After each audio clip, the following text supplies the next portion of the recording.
Coucou,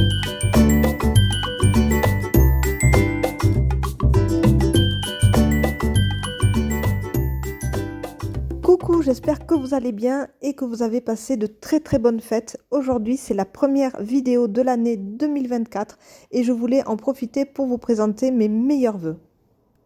Je tiens aussi à vous remercier pour tous les messages, les commentaires et tout votre soutien sur ma chaîne YouTube.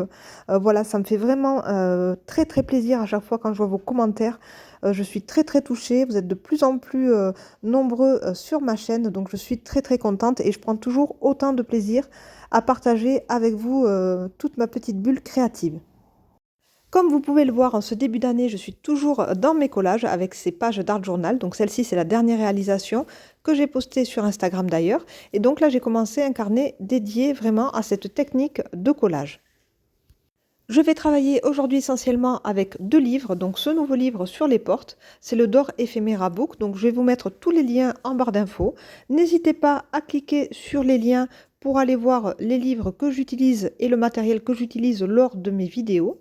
Donc ce sont des liens affiliés Amazon et donc si vous cliquez dessus et que vous allez voir donc l'article et l'acheter via mon lien, en fait moi ça va me faire une petite cagnotte sur Amazon et ça va vraiment m'aider voilà, pour pouvoir vous présenter de nouveaux produits tout au long de l'année sur ma chaîne YouTube. Donc je vous en remercie d'avance. Pour vous ça ne change rien mais moi ça me donne vraiment un petit coup de pouce. Voici ce deuxième livre que j'aime beaucoup avec des petits personnages qui sont vraiment super dans des tenues de chevaliers, de princesses, de marquis, de marquises, vous allez le voir. Donc il y a des renards, des loups, des grenouilles, vraiment un choix d'animaux très variés et des illustrations vraiment très sympas pour faire des petites cartes. Alors les motifs ne sont pas très gros. Mais là, je vais utiliser le plus gros motif pour venir travailler dans ce carnet parce que j'ai besoin d'un motif assez grand, comme vous allez pouvoir le voir par la suite. Alors, beaucoup de chats. Moi, j'aime beaucoup les chats. Je trouve que c'est très beau de toute façon. J'ai pas de chat, j'ai que des chiens.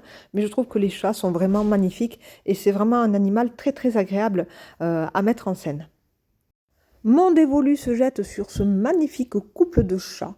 Donc je les trouve vraiment très beaux avec leur tenue comme ça, super classe, assez ancien, assez vintage, avec des couleurs sombres.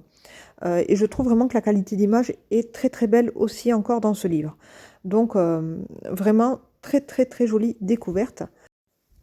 Je viens découper grossièrement donc cette image avec ce couple. Donc là, j'utilise mon grand ciseau de chez Tim Holtz. Comme vous avez pu le voir aussi sur Instagram, si vous me suivez, j'ai posté en story l'achat de 3 nouveaux ciseaux de Tim Holtz. Donc j'ai le petit, le moyen et j'ai aussi acheté le plus grand. Donc moi, j'avais juste le petit et le moyen avant, mais là, ils étaient vraiment fatigués. Donc voilà, j'ai mes ciseaux tout neufs et je suis super contente voilà, d'avoir pu les trouver donc tous les 3 sur la boutique Careglass. Elle a les 3 tailles, donc ça c'était super chouette. Voilà, donc là, comme vous pouvez le voir, ce couple de chats, c'est vraiment un des plus grands motifs du livre, mais pour ce format de carnet, j'avais vraiment besoin d'une grande image. Donc ça va être très bien, ça va être vraiment ce qui correspond au niveau de la taille. Et je vais chercher maintenant une porte qui pourrait créer une ambiance tout autour de ce couple de chats. Alors il y a plusieurs styles de portes, vous avez vu, il y a vraiment des cabanes dans les arbres avec cette porte comme ça dans un tronc d'arbre. Il y a aussi des portes un petit peu plus urbaines, plus colorées, voilà, des portes en bois, des portes qui sont avec des murs en pierre. Enfin, il y a vraiment plusieurs sortes de portes. Et moi, je l'adore. J'ai aussi celui sur les fenêtres, mais je préfère vraiment sans aucune hésitation ce livre sur les portes parce qu'il y a plein de formats différents. Donc il y a vraiment des très grandes images et il y a des images plus petites pour faire des cartes. Donc ça me plaît beaucoup. Il y a des portes de maisons champignons aussi, enfin il y a plein de choses. Et donc là, je vais opter pour ce décor assez foncé. Donc on est plutôt avec donc une maison dans l'arbre. Voilà, une porte dans un tronc d'arbre avec quelques marches. Et j'aime beaucoup parce qu'en fait, ça correspond tout à fait à l'univers de ces chats, tant au niveau des couleurs qu'au niveau de l'ambiance. J'ai vraiment envie de rester dans quelque chose de mystérieux, mais de sauvage aussi, comme il s'agit de chats. Voilà, donc je suis partie sur cette porte-là.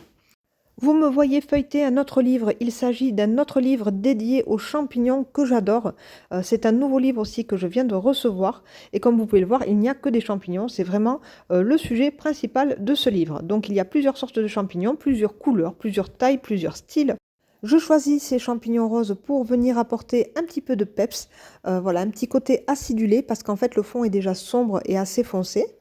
Et donc je regarde un petit peu maintenant qu'est-ce que je pourrais ajouter. Donc là je vais dans mon livre sur les fleurs et je vais découper un petit bouquet de pivoine. Donc vraiment je vais venir le détourer très très précisément et je vais venir le découper encore plus tard en deux parce qu'en fait ça va faire vraiment un décor trop grand. Comme vous pouvez le voir, si je posais le motif comme ça en entier sur ma page, eh bien on ne verrait plus rien, tout serait caché. Donc là pour l'instant je m'amuse juste à venir détourer les feuilles et les fleurs de ce bouquet. Je voudrais vraiment placer les fleurs tout en bas à gauche. Donc là, je viens couper, si vous voulez, la première pivoine d'en bas pour avoir juste celle d'en bas. Je vais garder l'autre partie pour plus tard, vous allez le voir, donc je ne jette rien. Là, pareil, ça me fait trop de champignons, donc je viens juste découper le petit champignon de droite, je le mets de côté pour la suite. Et j'essaie vraiment de voir comment je peux placer tous mes éléments. Donc là, je viens juste tracer un angle droit pour pouvoir placer donc ma pivoine dans le coin tout en bas à gauche. Voilà, de toute façon, mes chats vont être vraiment en bas à droite. Voilà, donc je garde vraiment tous les motifs qui m'intéressent. Et puis voilà, j'essaie d'avancer un petit peu dans ma mise en page. Donc au tout départ, je pense mettre les pivoines tout en haut, le reste des pivoines, mais finalement, vous allez le voir, je vais changer d'avis au fur et à mesure en fait que ma création avance. Je viens piocher maintenant dans mes papiers que j'ai réalisés à la gel presse ou bien avec des pochoirs et des sprays. Donc là j'avais vraiment des couleurs qui correspondaient quand même très très bien. Vous voyez vraiment ça correspond, c'est vraiment raccord. Ça correspond au fond en fait, au feuillage qu'il y a tout autour de cette porte.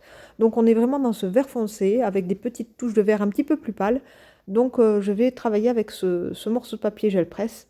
Et comme vous pouvez le voir, franchement, ça va très très bien et ça permet de combler tout l'espace vide que l'on peut avoir autour de notre illustration. Donc là, en fait, j'ai pas forcément commencé tout mon fond avec des papiers gel presse, mais j'ai préféré déjà coller, si vous voulez, mon dessin de porte. Donc juste, c'est comme une carte, hein, en fait, une illustration en forme de rectangle.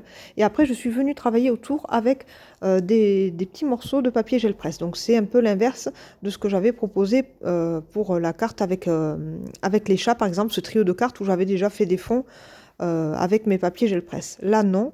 Je viens faire le contraire, je pose d'abord mon illustration et je travaille autour avec des chutes de papier gel presse. Maintenant que tout est raccord, j'essaye de voir comment je vais positionner toutes ces pivoines, ces champignons et ce couple de chats.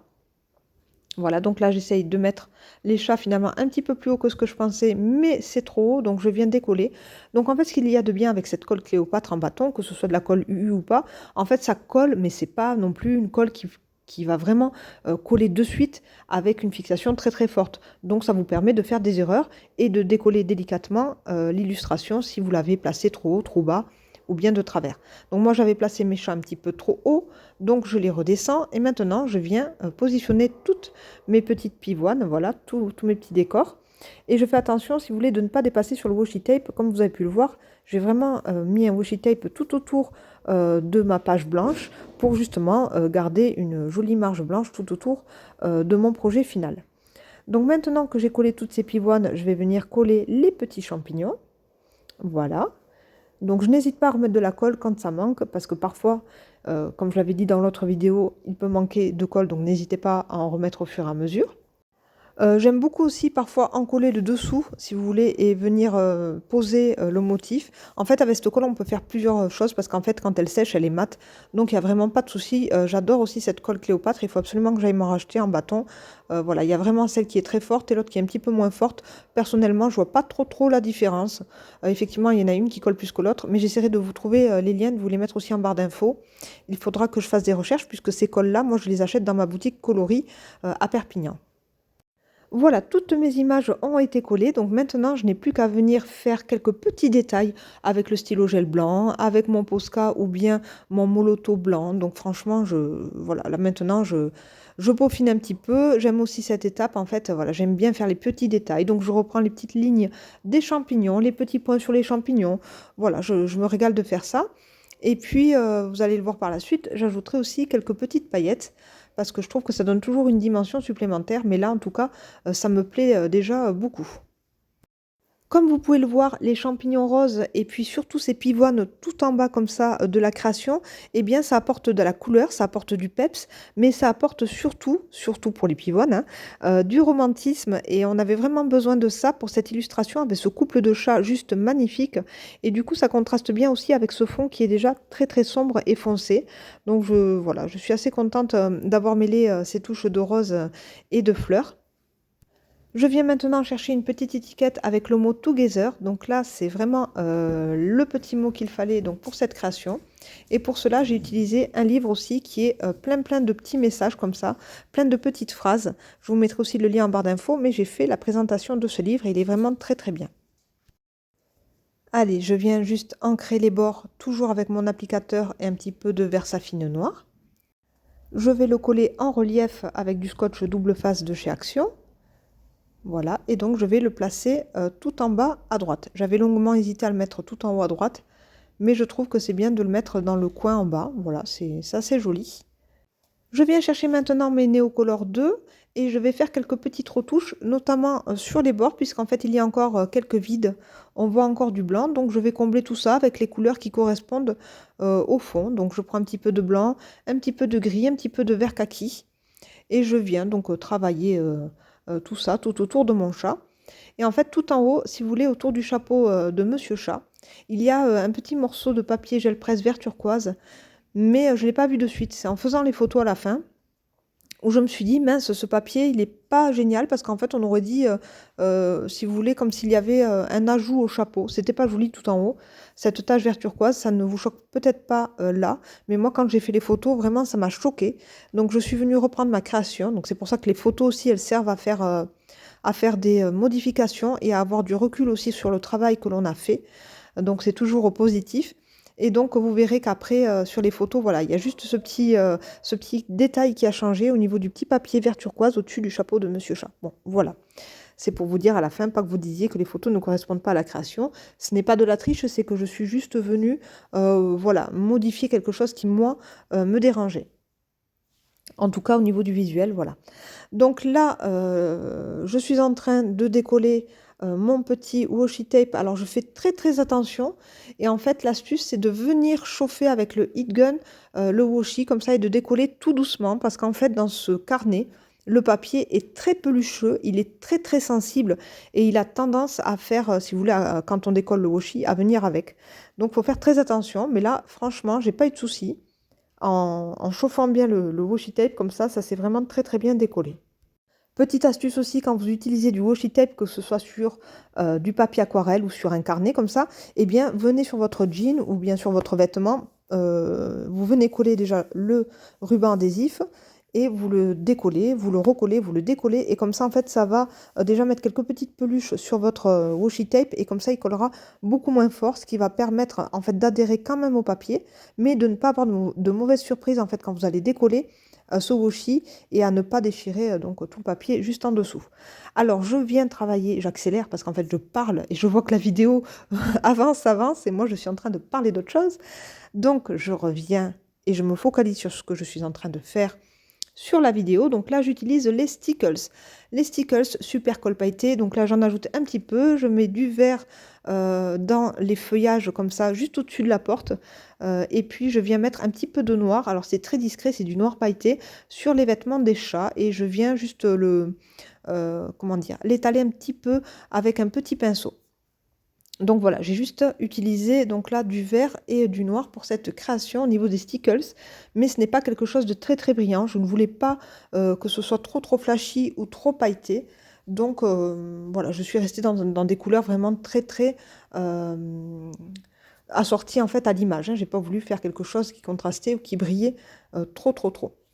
Voilà, cette création est terminée. J'espère qu'elle vous plaît. Je vous la montre vraiment de plus près et j'essaye de bouger ma page pour que vous puissiez voir quelques petits reflets de paillettes. Mais c'est vraiment très discret avec les stickles noirs. Mais en tout cas, ça apporte quand même quelque chose. Quand on la voit en vrai, en fait, on voit qu'il y a quelques petits éléments qui scintillent. Donc ça apporte toujours un petit côté magique. Et moi, j'adore en tout cas rajouter des paillettes. J'espère que ce premier tuto de l'année vous a plu. Moi, je vous fais plein de gros bisous. Je vous souhaite de belles créations et je vous dis à très bientôt. Bye bye.